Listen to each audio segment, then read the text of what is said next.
Hey guys, how you doing? So you've been asking me for this video and here we have it. Today we will compare the Huawei Watch GT5 Pro to the Samsung Galaxy Watch 7.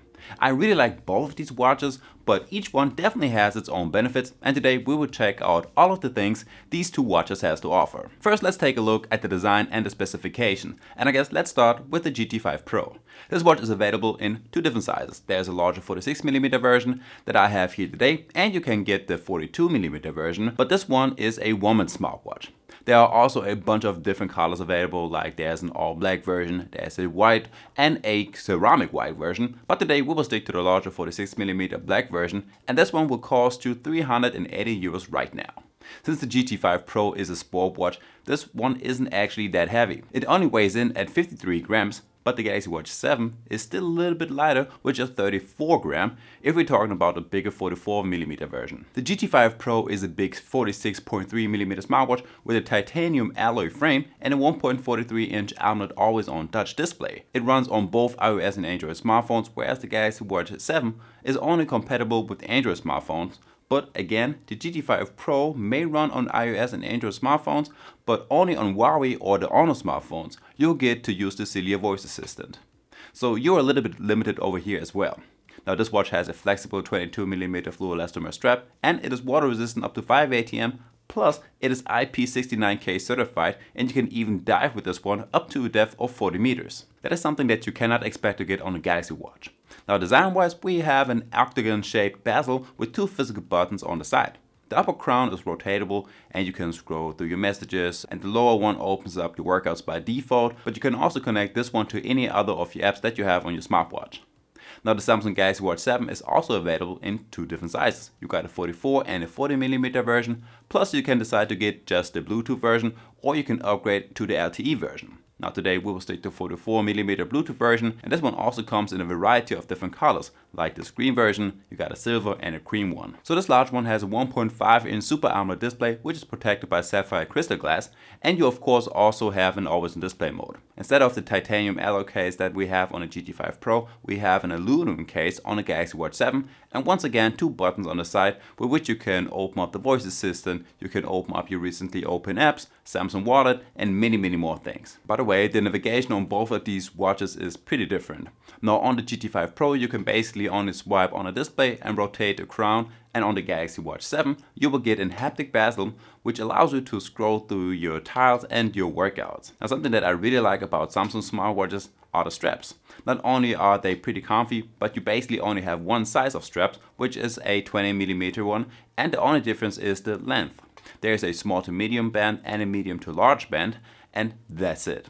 You can also grab a pair of fabric straps, which are also pretty comfy, and you're not sweating underneath them as much as you do under the default straps. Now, the first major difference between the Samsung and the Huawei watch is the battery life. The 425 mAh battery of the Samsung watch barely lasts a day. I guess on normal usage with the always on display mode enabled, you should get to 1.5 days, maybe 2 days maximum, but it always depends on your usage and what features you are using. The GT5 Pro is a lot better. Now normal usage without the AOD mode, this watch lasts about 9 days, and if you enable this one, it still lasts about 5 days, which is more than double than what you get on the Galaxy Watch. Just charging the GT5 Pro isn't the fastest, as it takes 60 minutes to fully charge this one, and the Samsung watch isn't that much faster. It goes from 0 to 80% in about 45 minutes. By the way, if you like my content, feel free to leave a like and subscribe, and you will also find all of the links to the products down below in the description. So this next part might be the most interesting, and those are all of the smart features that you can expect to get on these two watches. Like I said in the beginning, you will get a voice assistant on both of these watches, but honestly, I think that the Google voice assistant is a lot better and faster than Celia. Then you will get a phone feature on both watches, and the difference right here is basically that you already have all of your contacts on your watch, and on the Huawei watch you first need to add them in the Huawei Health app, which is by the way a little bit annoying. On both of these watches you can receive all kinds of notifications and messages from your apps and friends, plus you can also reply to messages as well, and you can either use a quick reply, type your own message on the keyboard, there are some emojis, and you have a speak to dictate feature, which I like the most. What I really love about the Samsung Galaxy Watch 7 is the Google Play Store with plenty of apps and also Spotify, and since you have a lot of internal storage, you have enough room for mini songs, playlists, and even podcasts. That's something that you cannot do on the GT5 Pro.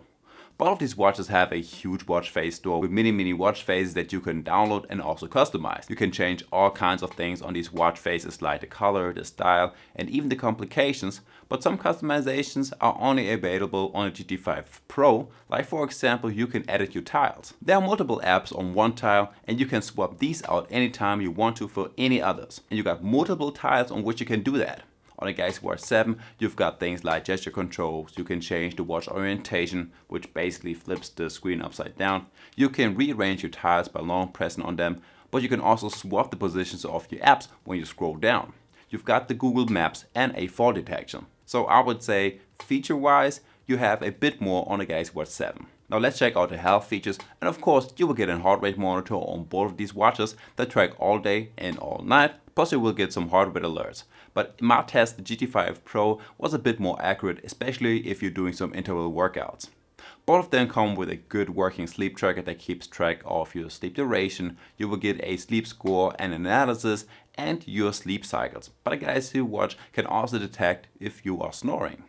Both watches have a breathing exercise, you got stress and SpO2 tracking, but on a Galaxy Watch 7 you also have a blood pressure measurement, there's an ECG function, and you will get the body composition, which will give you some key stats like your BMI, BMR, and your body water. The GT5 Pro also has an ECG tracker, but also the readiness app, which tells you how ready your body is for the day, and you got the arterial stiffness detection. And I guess since I get more out of the body composition and a blood pressure measurement, I would slightly prefer to get the Samsung Galaxy Watch 7. As well as we have the built-in GPS and the fitness tracking. And I definitely like the GPS on the Huawei Watch a lot better. It's one of the most accurate GPS trackers I have tested in a while. You get your GPS signal very fast, you will get some very straight GPS lines and next to no deviations. And it doesn't really matter if you are surrounded by any tall buildings or if you're out in the park.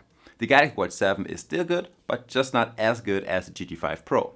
On here you will get some more deviations, especially right after you started your workout, and you also have some more shaky GPS lines if you're running through the city. Now, what I really like about both these watches is that you have super many sport modes, including some specific running courses, triathlon and duathlon, swimming, dancing, strength or boxing workouts. You got everything on these two watches, plus you can edit your workout displays on both of these watches. The Huawei and Samsung Watch automatically detect if you're working out and will start a workout for you, but on the GT5 Pro you can also download maps to your watch, which you cannot do on a Galaxy Watch.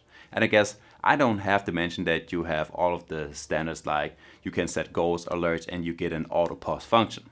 And guys, there we have it. Now, if you liked that video, make sure to leave a like and subscribe to my channel for more tech reviews. And I guess with that one being said, I will see you in the next one. Peace.